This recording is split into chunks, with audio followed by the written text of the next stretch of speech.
Hello everyone, welcome back to our YouTube channel जहाँ पे हम डेली सीख रहे हैं डीएसए विद C++। जहाँ लास्ट क्लास जो हुआ था हमारा लूपिंग स्टेटमेंट में, उसी को आगे बढ़ाते हुए आज जो पूरा जो असाइनमेंट होगा, ये हमारे पास जो 5 क्वेश्चन है। लाइक फर्स्ट क्वेश्चन है कि 5 बार अपना नाम प्रिंट करने का। दूसरा है क्रिएट अ टेबल। लाइक अगर आप कोई भी नंबर देते हो तो उसका एक टेबल बना दे। लाइक अगर हम लेट सपोज 5 का नंबर लिए तो 5 का टेबल है जो हमें शो। तीसरा किसी भी नंबर का फैक्टोरियल। और चौथा 1 से लेके 100 तक में सारे वो इवन नंबर जो भी होते हैं वो सारे प्रिंट करने का। और पांचवा 1 से लेके 10 तक की गिनती को ऐड करने का। ये जो 5 क्वेश्चंस हैं, इन पांचों क्वेश्चंस को हम बना रहे होंगे। आज का सेशन लॉजिक्स वाइज, अगर लॉजिक के हिसाब से देखें तो बहुत ही मेजर है, इंपॉर्टेंट है। रीजन ये कि आज हम छोटे छोटे लॉजिक्स को सॉल्व कर रहे होंगे, छोटे छोटे प्रोग्राम को, जिसके हेल्प से हम कंसेप्ट्स को सीख रहे होंगे कि कैसे इसके पीछे बैकएंड में काम हो रहा है कोड में। तो पूरा वीडियो जरूर देखिएगा। और कहीं पर भी कोई भी डाउट हो किसी भी क्वेश्चन में, और अगर आपके पास भी कोई क्वेश्चन है जिसमें आपको डाउट होता है लूपिंग स्टेटमेंट में, तो कमेंट में बताइएगा कि कौन सा क्वेश्चन आपको डाउट है। तो स्टार्ट करते हैं वेरी बिगिनिंग लेवल का फर्स्ट क्वेश्चन कि आप अपने नाम को 5 बार प्रिंट करो। लाइक मैंने आपको पहले कल ही समझा दिया था कि लूपिंग स्टेटमेंट में एक ही चीज को हम बार बार करने के लिए हम यूज करते हैं। तो आज का जो पहला क्वेश्चन है वो इसी पर है कि लाइक अगर हम बात करें फर्स्ट क्वेश्चन का कि लाइक प्रिंट 5 टाइम्स, तो मैं नॉर्मली कोड लिख रहा हूं मेन फंक्शन के बाद का कि मेन फंक्शन में क्या हो रहा होगा। अब यहां पर आपके पास एक कंडीशन है। मैंने पहले बताया था कि लूपिंग में 3 मेजर चीजें होती है। पहला क्या, स्टार्ट इनिशियलाइजेशन क्या होना चाहिए, दूसरा कंडीशन क्या होना चाहिए, और तीसरा अपडेशन। तो अगर कंडीशन की बात करें तो एक कंडीशन फिक्स है कि मुझे 5 बार प्रिंट करना है। तो अगर हम स्टार्ट करें फॉर लूप से कि फॉर इंट, इंट यहाँ पे बता रहा है कि कहाँ से स्टार्ट होगा। इंट यहाँ डेटा टाइप बता रहा है, और स्टार्ट कितना करना है, 1 से करना है। 1 से ही क्यों करना है, तो 1 से इसलिए करना है कि अगर हमें 5 बार प्रिंट करना है, 5 बार गिनती गिनना है, तो कितना कहाँ से स्टार्ट होता है गिनती, 1 से होता है। तो यहाँ स्टार्ट विथ पॉइंट है 1, और 1 से स्टार्ट करने के बाद इसको हम कंडीशन दे दिए कि ये सिर्फ 5 बार ही जाए, लेस देन इक्वल टू 5। अब लेस देन इक्वल टू 5 ही क्यों, मतलब 5 तक या 5 से कम हो रहा है तो बार बार प्रिंट करो, ये कुछ ऐसा कंडीशन है। और उसके बाद हमने दिया अपडेशन, और उसके बाद फिर हमने ब्रासेस ओपन किया और इसके अंदर मेन कोड लिखा। तो अब यहां पर कुछ नहीं लिखना है, सी आउट और अपना नाम, और ये फिर, और उसके बाद आप एक चीज और कर सकते हो, सी आउट /n। अच्छा, यहाँ /n क्या है, तो /n का मतलब है कि न्यू लाइन आ रहा है। इसका हम एल्गोरिदम अगर फ्लो चार्ट समझे तो कुछ इस तरह से है कि नंबर 1 स्टेप पर ये चेक किया कि i का वैल्यू 1 है, चेक कर लिया कि i का वैल्यू 1 है, इनिशियलाइज हो गया। अब यहाँ पे चेक किया कि क्या i का वैल्यू यानी 1 क्या 5 से लेस देन है, हाँ है, 5 से छोटा है, तो ये इंसर्ट किया। और यहाँ पर सी आउट में योर नेम, यानी आप यहाँ पर जो भी वैल्यू दे रहे होगे, लेट सपोज अगर मैंने दिया था योर नेम में निखिल, लेट सपोज निखिल रहा था, तो यहाँ पर प्रिंट होता फर्स्ट स्टेप में निखिल टर्मिनल पे। अब यहाँ पे नेक्स्ट लाइन है सी आउट /n बोलता है कि ये लाइन को ब्रेक करेगा। तो /n बोल रहा होता है कि इस लाइन को ये ब्रेक किया और वापस से यहाँ पर आया और यहाँ पर लाइन तोड़ दिया। अब वापस से जब ये हो गया एक स्टेप, तो वापस से i अपडेट हुआ, और i इस बार जब अपडेट हुआ तो 1 के जगह प्लस प्लस करके वो 2 बन गया। 2 बन गया तो क्या 2 5 से लेस देन है, यस लेस देन है। तो अब फिर से ये प्रिंट किया, चूंकि ये लाइन टूट गया था तो सेकेंड टाइम में भी ये प्रिंट कर रहा होगा निखिल। अभी ये लाइन ब्रेक नहीं हुआ, लेकिन जब ये लाइन ये वापस से चला सी आउट /n, तो अब ये लाइन टूट गया और वापस से फिर तीसरा लाइन में भी निखिल, क्योंकि 5 बार है तो 5 बार तक निखिल प्रिंट हो रहा होगा। तो इस तरह से ये 5 बार चला होगा।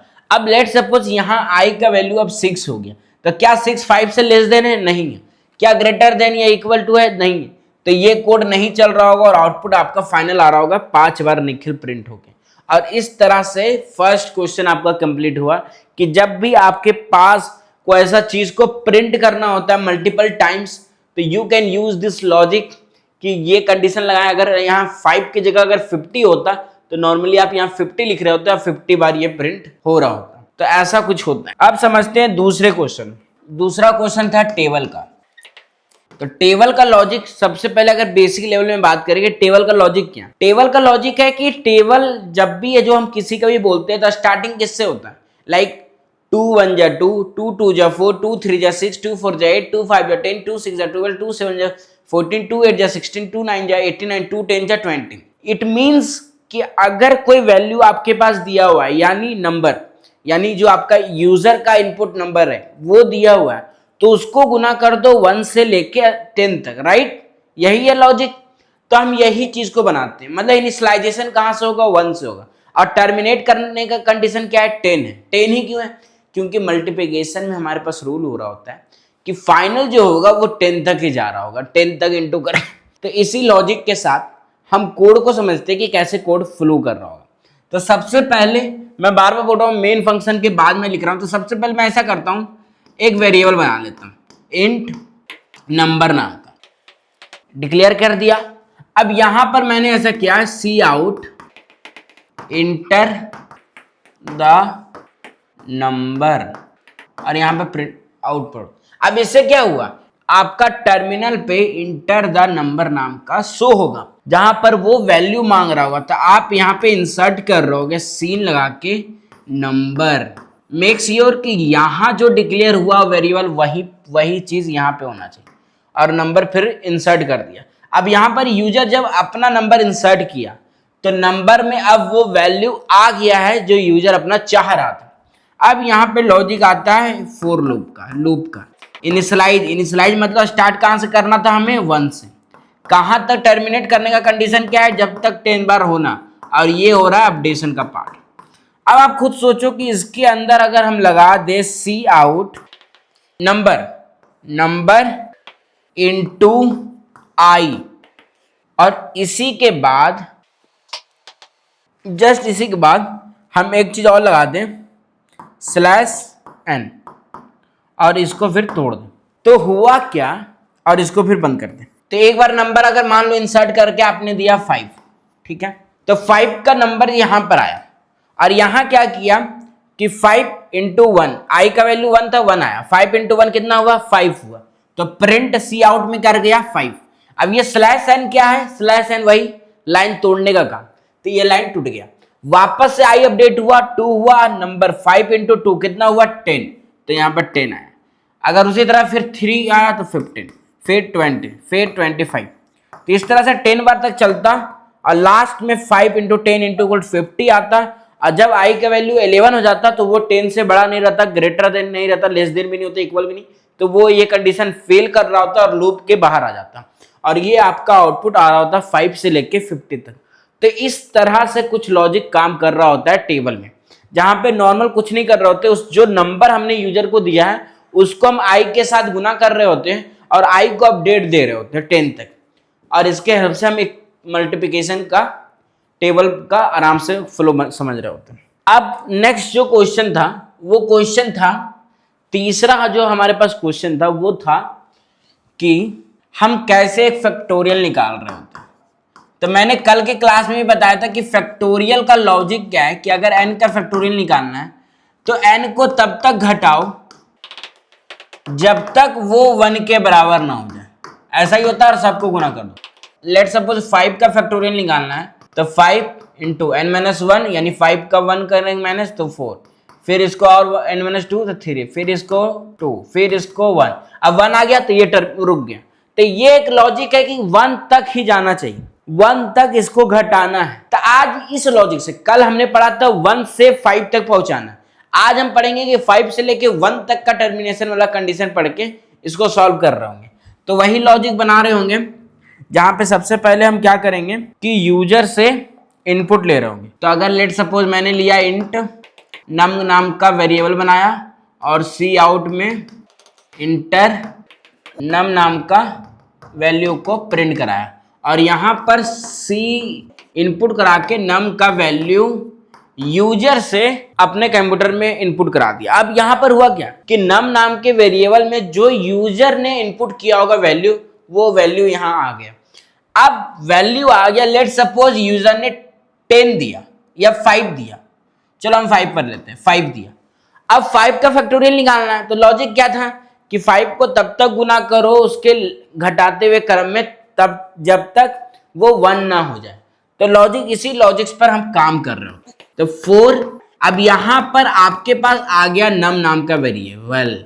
अब नम क्या है, नम का वैल्यू है 5, तो 5 कर दिए, ठीक है, ये कर दिए। अब नम को कब तक चेक करना है कि कब तक वो बड़ा रहे, तब तक उसको बड़ा रखो जब तक वो 1 या 1 से बराबर ना हो जाए, राइट। और अब एक चीज और अपडेट करना है, तो यहां पर अगर हम नंबर को, अब आपसे क्वेश्चन है कि यहां पर नंबर को हम प्लस प्लस कर रहे होंगे कि माइनस माइनस। अब समझो फैक्टोरियल का लॉजिक ही बोल रहा था कि उस नंबर को घटाते जाना है 1 तक, तो यहां पर भी हम घटा रहे होंगे नंबर को, और 1 से घटाना है बार बार 1 से, तो उसके लिए यूज कर रहे होंगे डिक्रीमेंट ऑपरेटर, और यहाँ पे लॉजिक्स वही हो रहा होगा। अब ये तो हो गया। अब यहाँ पर एक वेरिएबल बना लेते हैं, int fact is equal to 1 में, जहां पे हम डेटा को स्टोर कर रहे होंगे, मेन डेटा को। अच्छा 1 क्यों लिए? अब आपसे क्वेश्चन मैथमेटिक्स के टर्म में, अगर किसी भी नंबर को 1 के साथ गुना करें तो क्या वो आउटपुट चेंज कर रहा होगा? नहीं। लेकिन अगर यहाँ हम 0 ले लेते तो कितना भी आपके पास बड़ा नंबर हो जाता, वो आंसर 0 आ रहा होता। वो बोलते हैं ना कि एक तरफ से एफर्ट नहीं, दोनों तरफ से एफर्ट चाहिए होता। तो यहाँ पे मल्टीप्लिकेशन में आपको 1 आपको कोई भी इफेक्ट नहीं कर रहा होता। तो यहाँ पर जब हम यहाँ पे फैक्ट इनटू नम कर रहे होते हैं, क्योंकि वेरिएबल हमारा नम डिक्लेयर, तो उसके हिसाब से आउटपुट हो रहा होता है। अब समझते हैं इसका फ्लो चार्ट की कैसे ये काम कर रहा है। सबसे पहले ये चेक किया कि नम का वैल्यू 5 है, समझ गया 5 है, यूजर ने 5 दी। क्या 5 1 से बड़ा है? हाँ बड़ा है, तो अंदर आए। फैक्ट का वैल्यू क्या था हमारे पास? 1 था। 1 इंटू 5 का वैल्यू 5, तो 1 इंटू 5 इज इक्वल टू 5, तो फैक्ट में अब स्टोर हो गया 5, ठीक है। अब ये वापस से यहाँ अपडेट किया, अब नम है जो घट गया, नम अब 5 से 4 हो गया। क्या 4 1 से बड़ा है? हाँ बड़ा है, तो वापस से आया। फैक्ट अब कितना है? 5 है। 5 इंटू नम का वैल्यू 4, तो 5 इंटू 4 अब बन गया फैक्ट 20, ठीक है, 20 बन गया, ठीक है। अब जो नम वापस से घटा, अब नम है जो घट के 3 बन गया, तो 3 क्या 1 से बड़ा है? हाँ बड़ा है, तो बड़ा है तो वापस से यहाँ आया, नम का वैल्यू अब 3 हो गया, फैक्ट का वैल्यू 20 इंटू 3 60, वेरी गुड। 60 जैसे ही आया, अब फिर नम है जो घटा, फिर 2 बचा। क्या 2 1 से बड़ा है? हाँ अभी भी बड़ा है, तो 60 इंटू 2 120। तो ऐसे कुछ काम कर रहा हूं, राइट, तो 120। अब वापस से नम एक बार घटा, और यहां पर हुआ ये कि नम अब बन गया 1, तो क्या 1 1 से बड़ा है? नहीं है, पर इक्वल तो है ना, तो है। तो यहाँ 120 इंटू 1 किया, तो अब क्या हुआ? 120। अब फाइनल आउटपुट 120 आया। अब यहाँ पर नंबर फिर घटा, और अब नंबर बन गया 1 से घट के 0। क्या 0 1 से बड़ा है? नहीं। क्या 0 1 के बराबर है? नहीं। तो जब कंडीशन गलत, इट मीन्स कि ये पूरा कोड खत्म। अब कोड के बाहर आओ, अब इसको हम प्रिंट कर दी, यहाँ सी आउट में फैक्ट का वैल्यू। अब यहां पर प्रिंट होके आ रहा होगा आउटपुट में कि फैक्ट इज इक्वल टू 120, और ये आउटपुट आपके टर्मिनल पर जाकर शो हो रहा होगा। तो कुछ इस तरह से फैक्टोरियल का प्रोग्राम काम कर रहा था, जहां पे कल के क्लास में हमने पढ़ा था कि 1 से स्टार्ट करके 5 नंबर वाले को कहाँ तक पहुंचना है, और आज की क्लास में हमने पढ़ा कि आपका जो मेन नंबर वहां से इनिशियलाइज करके मेन टर्मिनेशन 1 तक कैसे वाला बना सकते हैं। तो मैं आपको बार बार बोलता हूं कि एक ही प्रोग्राम को बनाने के आपके पास डिफरेंट लॉजिक्स हो सकते। आप अगर कोई और भी वे जानते हैं या कोई भी तरीके से सॉल्व कर रहे हो कोई भी क्वेश्चन को, तो इट डजंट मीन कि अगला जो सॉल्व किया दूसरे तरीके से तो वो तरीका गलत है, नहीं। जैसे बोलते हैं ना कि एक मैथ के क्वेश्चन को सॉल्व करने के लिए अलग अलग वे होता है, उसी तरह डीएसए में जब भी एल्गोरिदम पे एक क्वेश्चन को सॉल्व करना होता है तो आप डिफरेंट वे से आप उसको उस क्वेश्चन को ट्रैक करके सॉल्व कर पा रहे हो। तो यहाँ मेन फंडा ये है कि आप फिलहाल अगर आप डीएसए सीख रहे हो तो लॉजिक्स बनाओ, क्वेश्चन को सॉल्व करो और उसको एनालाइज करके फिर देखो कि आपका जो वे है बनाने का और किसी और इंसान ने कुछ और वे से उसको सॉल्व किया, तो दोनों में अच्छा कौन है और उसके हिसाब से फिर चूज करके काम किया। तो DSA is all about creating your logics. तो ये एक लॉजिक था फैक्टोरियल निकालने का। अब क्वेश्चन आता है ये क्वेश्चन कि 1 से लेके 100 के बीच में हम इवन नंबर कैसे चेक कर रहे होंगे और उसको प्रिंट कर रहे होंगे। तो एक छोटा सा बात, सबसे पहले इवन नंबर का लॉजिक क्या होता है। तो तो इवन नंबर का लॉजिक मैंने इफ एल्स वाले प्रोग्राम में बताया था। अगर आपको याद है तो अच्छी बात है, नहीं याद है तो वापस से वो वीडियो देखिए, लिंक डिस्क्रिप्शन में है। और इस पूरे प्लेलिस्ट को फॉलो कर लीजिएगा, क्योंकि इस पूरे प्लेलिस्ट में डीएसए के आने वाले क्लासेस में हम एडवांस लेवल के क्वेश्चंस को सॉल्व कर रहे होंगे। अभी हमारा फंडामेंटल चल रहा है, जहां C++ के फंडामेंटल सीख रहे हैं। तो अब बात करते हैं नॉर्मली इवन नंबर का लॉजिक। तो वैसा नंबर जिसको 2 से डिवाइड करने पर रिमाइंडर हमारा 0 बच रहा हो, उसको हम क्या बोल रहे होते हैं? Even number, right? ऐसा ही होता है कि those number which is divisible by 2 is called even number. It means कि अगर मॉडुलस हमारा 0 के बराबर आ रहा है वो नंबर, तो वो नंबर इवन है। बस इसका प्रोग्राम बहुत ही बेसिक लेवल का प्रोग्राम है। अगर ये बोले तो सबसे बेसिक स्टार्ट अगर कहां से करना है, स्टार्ट हमें बोला गया 1 से 100 करना है, तो integer i is equal to 1। अब 100 तक जाना है तो 100 दे दो और i को प्लस प्लस कर दो, एक का करके वो होता रहेगा। अब इसके अंदर का सारा खेल होगा। अब यहां हम कंडीशन देंगे, इफ i बार बार अपडेट हो रहा होगा तो i is modulus 2 is equal to 0। अगर ये कंडीशन सही है कि अगर कोई i का वैल्यू 2 से डिवाइड होके रिमाइंडर 0 आ रहा हो, तो उसको फिर आप प्रिंट कर दो सी आउट i और वहां पे प्रिंट कर दो, खत्म। बस हो गया इवन नंबर का लॉजिक्स। कि आपको कुछ नहीं करना था, आपको ये करना था कि आप i को 2 से डिवाइड कर दो और अगर डिवाइड होके 0 आ रहा है तो उसको प्रिंट कर दो, अन्यथा उसको स्किप करते चल जाओ। समझ में आया? तो कुछ इस तरह से प्रोग्राम काम कर रहा होता है। इसका एक और लॉजिक है कि अगर हम i को इनिशियलाइज अगर हम कर दे 2 से, क्योंकि हम जानते हैं कि 2 is the first even number.